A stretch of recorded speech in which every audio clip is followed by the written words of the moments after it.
Welcome, friends. Today,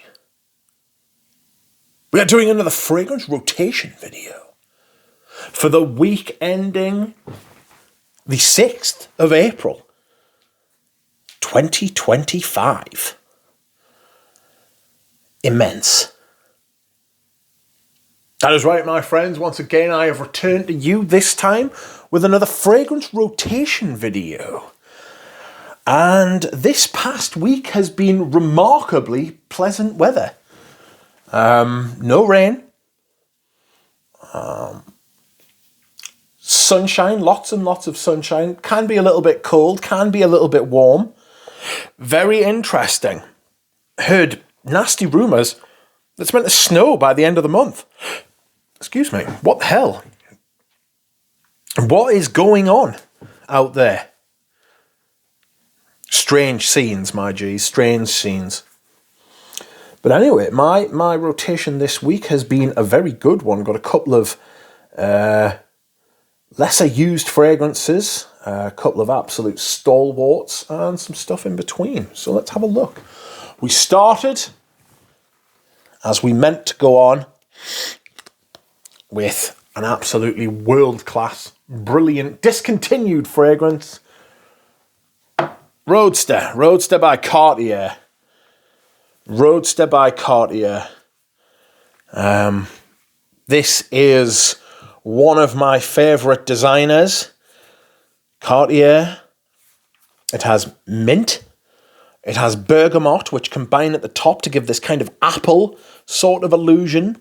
It has a vetiver in the middle, which kind of holds the whole fragrance together, and then patchouli at the base, which, when mixed with the mint and the vetiver, kind of give this, it kind of gives this mint choc chip ice cream sort of vibe. It's very complex. It's really good. I think this is one of the best fragrances of the 21st, designer fragrances of the 21st century, honestly. Especially when you consider the shit that's out now, which is outrageous and terrible. This is a brilliant perfume. Performs brilliantly, smells brilliantly. Dress it up, dress it down, whatever you want. Amazing. Green, fresh, beautiful. Speaking of beautiful, next up we have another one of the great designer perfumes of the 21st century. But it's from a... Oh, God, it's so good. It's from Dior's Privé, and this is Bois d'Argent. The bottle doesn't even fit on the screen. It's gargantuan. This is a big 450ml. This is the Eau de Parfum. This bottle is from 2016, just before they changed it. It was released in 2004 as an eau de cologne, and then it got reformulated in 2010 by Francois Demarche, and it was still a very good perfume. It was just slightly different, a little bit, how can I put it, a little bit wetter, a little bit more moist. And I'm very happy to wear this version. Subsequent versions from 2018, 2017, 18 onwards, don't bother. It's so mild. It's so quiet. It was never a big perfume to begin with, but there's no point in even wearing it like at that point. But this is the version you must seek. Can you see how the C and the D are separate on the top? This is the version to get. If you can get the eau de cologne, I managed to get a couple of bottles of that, but it took years of searching and waiting for them to come up. The people who got them clearly didn't know what they had, because I got them both very cheap. I think I paid less than I paid about 270 quid for the pair combined. Not each. The modern version, which is shit, will cost you more than that. And they've indulged in a little bit of shrinkflation of LVMH, because they don't have enough money, clearly, you know. Anyway, next up we have another fragrance which is a little bit resinous. There are a couple of resins. There's a lot of myrrh in Bois d'Argent, but this is a little bit resinous as well, friends. This is Cardinal by Healey. it has a linen note, which is very interesting, I think, actually. I really like that. It's like an aldehydic. I don't know if it's like I don't know if it's the suggestion of linen, but it's like this aldehydic, clean white, what they call solar note these days, which is such bullshit. But it's aldehydic, fresh, it's resinous, got a little bit of stank in there, peppery, myrrh, frankincense, labdanum, patchouli, the slightest hint of green. I mean, the slightest hint of maybe something green in there, like fresh myrrh, you know. I can't explain what I mean by that. Anyway, I'll work on it. Next up, we have a perfume which is absolutely fucking sensational. This is one of the first times I have ever worn this, right? I think I've worn it twice before and it didn't click, and I wore this on Thursday, right? And it was absolutely incredible. I fucking loved it. And it's this. Incense Rose. Incense Rose by Andy Tower. This was amazing. The rose was wet and fresh. It was a little bit warm, a little bit spicy, a little bit resinous, a little bit fucking fresh. Obviously a massive incense. He does a brilliant incense. This is a brilliant incense perfume. It never gets dry and starchy and like dry sand in your mouth and caustic like some incenses get. This is much balanced. This is brilliantly, expertly, outstandingly balanced between this dewy, wet rose and this very potent, raw incense. And there's a little bit of an ambery thing going on between the two sides as well to try and be the bridge between the two for communication purposes. It's fantastic. It is fantastic. This was a revelation. I loved this shit when I wore it. It was amazing. I kept wearing it. I wore this and I could smell it all day, and every time I smelled it, I was like, God, I smell fucking mint. You know what I mean? Not of mint, but I smell fucking class. I loved it. Massively underappreciated tower by me. By fucking me, if no one else. Jesus. Absolutely. It was incredible. I love that so much.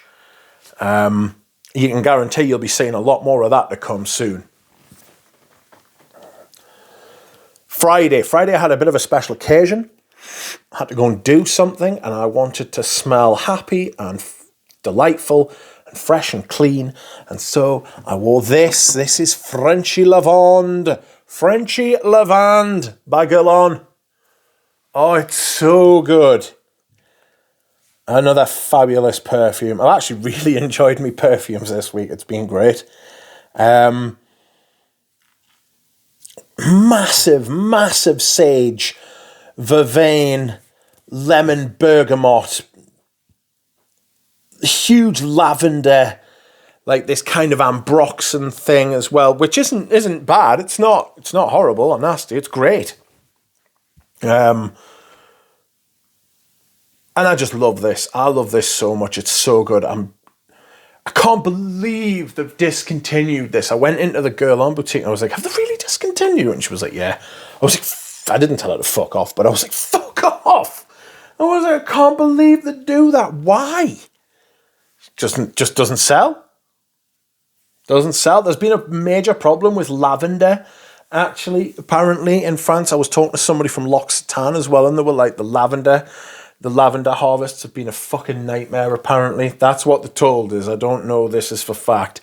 She was like, there's been a major problem. And the woman was like, the lavender thing's just not... At Guerlain, the woman that was like, oh, the lavender thing's just... It's just not on. You know what I mean? Which is... I can't remember what her exact words were. But she was like, lavender's a nightmare at the minute. I don't know if it's off-trend, off-piste. But I love it. I love this stuff so much. Oh, it's so good. Huge sage in it, though. You know, like a big sage lavender thing. Now, time for something completely different, friends. On yesterday, I wore this. This is Ocean Rain by Mario Valentino. This is herbal. It's green, but it's got an absolutely massive resinous base on me. This fucking mental Edmund Rudnitska. This is his final perfume, but it's got this like really thick, wet, salty amber in the base. It stops short of becoming this kind of full-blown Shalimar-esque, stodgy, thick, claggy, tough mass by some herbs, some lavender again, rose, kind of like a sea salt kind of thing. But somebody in the comments had left me, the reason I wore this actually is because somebody in the comments of a previous video said, oh, I noticed you've got Ocean Rain. They were like, I really like the smell, but I don't want to smell of petrichor all day. And I was like, petrichor? I was like, I've never noticed it smelling like petrichor before. And I put it on and I was like, bloody hell it is, it's there. So congratulations to you, fair play to you, if you are watching this. Nailed it. It is in there, but there's this kind of sea salt kind of air, but with that Rudnitska DNA, it's got a touch of like Eau de Hermes about it as well. There's this kind of warmth, it's not skank, but it's this kind of furry warmth, human skin, salty kind of vibe. It's beautiful. It's an amazing perfume. Absolutely fantastic. Prices are starting to rise on it now though, so look out. And last but not least is a classic of the channel, a perfume I absolutely love, and it smells of happiness. This is Lucio Pavarotti. This is my second bottle. This is my second bottle of this shit, and I love it so much. It's so good. It's so fucking good. It is honey, it is lavender, it is patchouli, bergamot, a little bit of lemon, neroli, iris,